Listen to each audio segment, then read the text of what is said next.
ఈరోజు ఈ వీడియోలో కృష్ణాష్టమి నేను మా ఇంట్లో ఎలా చేసుకున్నానో చూద్దాం. ప్లీజ్ ఈ వీడియో కనుక చూస్తూ ఉంటే లైక్, షేర్ అండ్ సబ్స్క్రైబ్. పక్కనే ఉన్న బెల్ ఐకాన్ని ప్రెస్ చేయండి.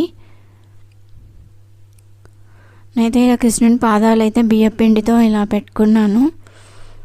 గుమ్మం ముందు నుంచి ఇంట్లోకి ఇలా ముగ్గు పెట్టుకొని ఇంటి లోపల వరకు పూజ గది వరకు అయితే నేనైతే పాదాలు పెట్టుకున్నా బియ్యపిండితో. అండ్ బియ్యపిండితో ఇలా ఎలా పాదాలు పెట్టుకోవాలో కూడా మన ఛానల్లో వీడియో ఉంది, చూడండి ఎవరికైనా అవసరమైతే.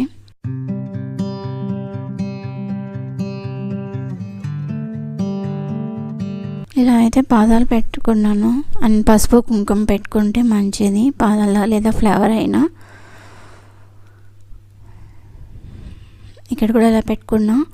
అండ్ ఒక పీట వేసి ఇలా చిన్న కృష్ణుడు ఉంది మా ఇంట్లో, చిన్న